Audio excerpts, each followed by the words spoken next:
ভাই সাহেব,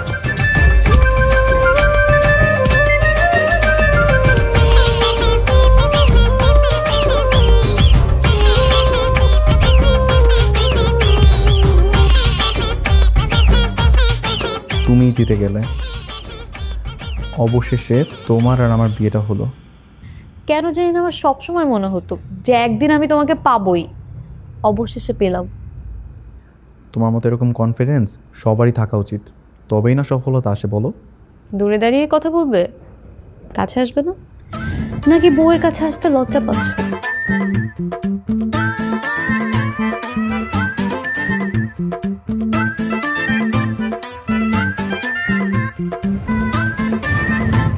যেখানে বিয়ের আগে সব কিছু দেখে ফেলছো, সেখানে আর আমার লজ্জা লাগার মতো কিছু আছে? ইস, এত শরমের কথা বললাম না তো। বাসর ঘরে এরকম পচা কথা বলতে হয় না। তাহলে বাসর ঘরে কি করতে হয়? তুমি জানো না কি করতে হয়?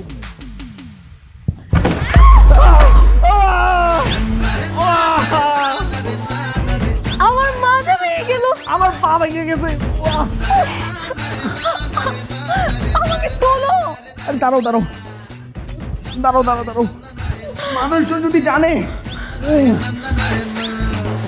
ওঠো ওঠো ওঠো ওঠো।